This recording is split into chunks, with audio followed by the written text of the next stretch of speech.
டெல்லி காங்கிரஸ் தலைவர் அரவிந்த் சிங் லவ்லி ராஜினாமா. ஆம் ஆத்மியுடன் கூட்டணி வைத்ததற்கு எதிர்ப்பு.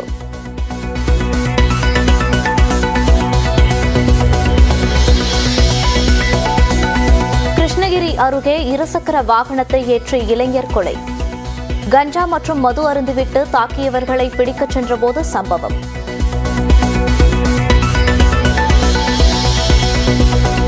ஈரோடு, சேலம் உள்ளிட்ட வடதமிழக உள் மாவட்டங்களில் 4 நாட்களுக்கு வெப்ப அலை வீசும்.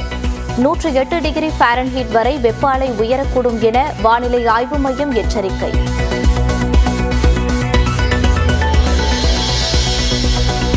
ஆயிரம் இடங்களில் ORS கரைசல் வழங்கும் மையங்களை அமைக்க வேண்டும்.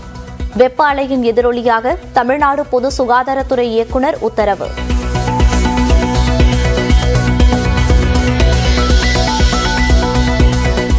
மேற்கு தொடர்ச்சி மலையையொட்டிய பகுதிகளிலும் கடும் வெயில். தண்ணீர் வராததால் பாறை போல காட்சியளிக்கும் குற்றுலா அருவிகள்.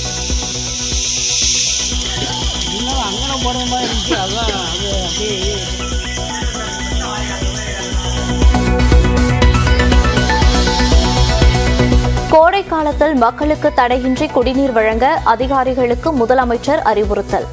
அனைத்து துறை அதிகாரிகளும் ஒருங்கிணைந்து செயல்பட வலியுறுத்தல்.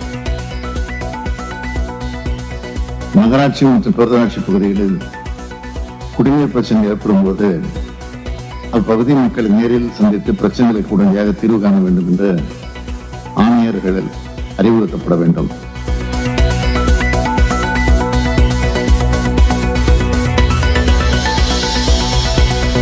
சேலம் ஏற்காடு அருகே உருவான சுழற்காற்று. மண் பகுதியில் அதிக சூடாகும் போது சுழற்காற்று ஏற்படுவதாக தகவல்.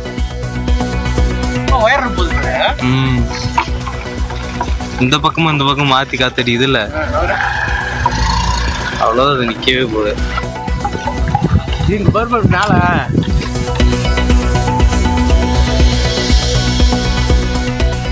சென்னை அருகே நெம்மேலியில் கடல் நீரை குடிநீராக்கும் நிலையத்தில் பராமரிப்பு பணி. திருவான்மியூர், பெருங்குடி, மடிப்பாக்கம் உள்ளிட்ட பகுதிகளில் நாளை மறுநாள் குழாய் மூலம் குடிநீர் வழங்கப்படாது என அறிவிப்பு.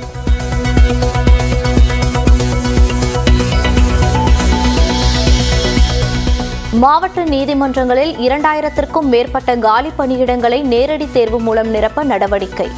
அடுத்த மாதம் 27ஆம் தேதி வரை ஆன்லைனில் விண்ணப்பிக்கலாம் என உயர்நீதிமன்ற பதிவாளர் அறிவிப்பு.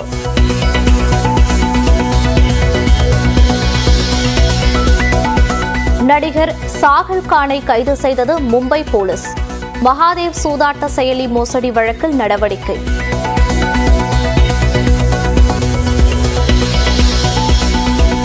கோவையில் நகைக்கடையில் 50 சவரன் அளவுக்கு தங்க நாணயங்களை திருடிய ஊழியர் சிசிடிவி காட்சி அடிப்படையில் கைது.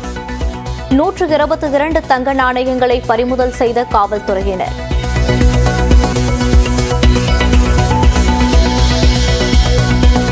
உதகையில் வாக்குப்பதிவு இயந்திரங்கள் வைக்கப்பட்டுள்ள அறையின் சிசிடிவி பதிவுகள் ஒளிபரப்பு நின்று போனதால் பரபரப்பு. திரையில் மட்டுமே கோளாறு, கேமரா அணைக்கப்படவில்லை என அதிகாரிகள் விளக்கம்.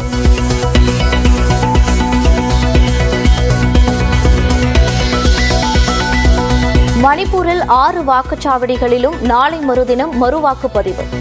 கர்நாடகாவின் சாம்ராஜ் நகர் பகுதியில் ஒரு வாக்குச்சாவடியிலும் நாளை மறுவாக்குப்பதிவு நடத்த உத்தரவு.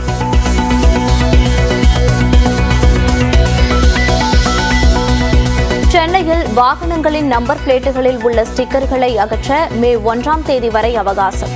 அகற்றாவிட்டால் மே 2ஆம் தேதி முதல் அபராதம் விதிக்கப்படும் என சென்னை பெருநகர காவல்துறை எச்சரிக்கை.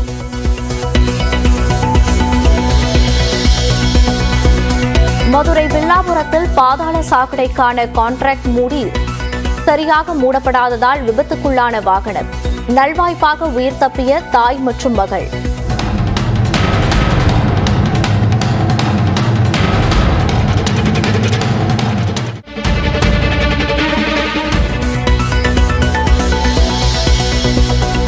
உத்தராகண்டில் கட்டுக்கடங்காமல் பரவும் காட்டுத்தீயை கட்டுப்படுத்த விமானப்படை தீவிரம். பாதிக்கப்பட்ட பகுதிகளை ஆய்வு செய்தார் முதலமைச்சர் புஷ்கர் சிங் தாமி.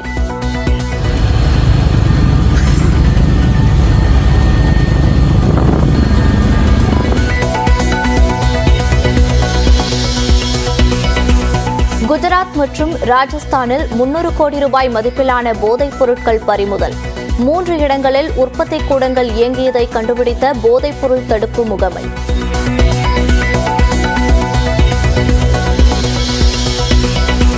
வெற்றி பாதைக்கு திரும்பும் முனைப்பில் சென்னையில் இன்று ஹைதராபாத் அணியுடன் மோதுகிறது சிஎஸ்கே.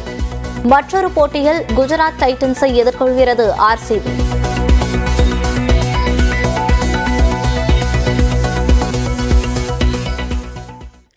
கோடை வெயிலின் தாக்கத்தால் குற்றால அருவி நீரின்றி வறண்டு காட்சியளிக்கிறது. தென்காசி மாவட்டம் மேற்கு தொடர்ச்சி மலை அடிவாரத்தில் கடந்த சில நாட்களாகவே வெயிலின் தாக்கம் அதிகமாக உள்ளது. இதனால் வழக்கமாக ஆர்ப்பரித்து கொட்டும் குற்றால அருவி வறண்டு பாறையாக காட்சியளிக்கிறது.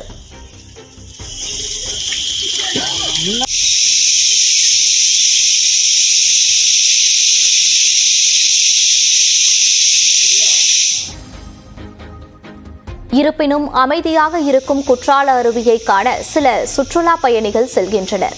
இந்நிலையில் குற்றால சீசன் தொடங்கும் முன்பு பெண்கள் உடைமாற்றும் அறை, கழிவறை, பூங்கா உள்ளிட்டவற்றை பேரூராட்சி நிர்வாகம் சீரமைக்க வேண்டும் என அப்பகுதி மக்கள் கோரிக்கை விடுத்துள்ளனர்.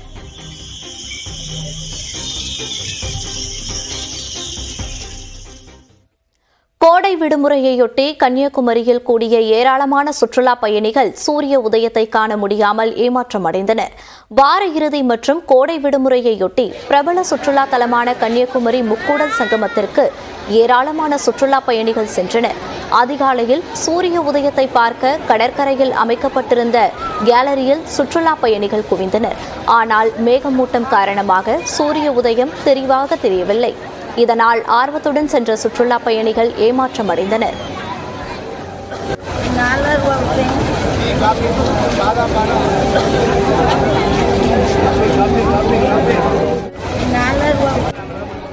இருப்பினும் கடல் அலையில் கால் நனைத்தும், காந்தி மண்டபம், பகவதி அம்மன் கோயில் உள்ளிட்டவற்றை கண்டுகளித்தும் சுற்றுலா பயணிகள் ஆறுதலடைந்தனர்.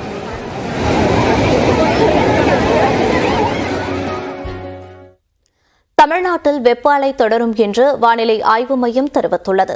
இந்நிலையில் குடிநீர் பிரச்சினை நிலவக்கூடிய அனைத்து பகுதிகளுக்கும் சென்று உடனடியாக தீர்வு காண வேண்டும் என அதிகாரிகளுக்கு முதலமைச்சர் மு.க.ஸ்டாலின் உத்தரவிட்டுள்ளார்.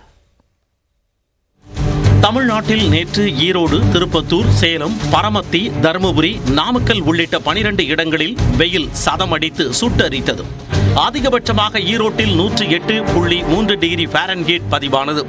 சேலத்தில் 107.42, திருப்பத்தூரில் 107.24, தருமபுரியில் 105.8, கரூர், பரமத்தியில் 104.9 டிகிரி ஃபாரன்ஹீட் வெப்பம் நிலவியது.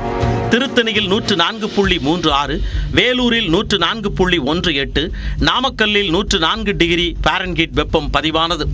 இந்நிலையில் வட தமிழக உள் மாவட்டங்களில் அடுத்த 4 நாட்களுக்கு வெப்ப அலை வீசக்கூடும் என்று சென்னை வானிலை ஆய்வு மையம் எச்சரித்துள்ளது. அதிகபட்ச வெப்பநிலையில் 3 முதல் 5 டிகிரி செல்சியஸ் இயல்பை விட அதிகரிக்கும் என்றும் தெரிவிக்கப்பட்டுள்ளது.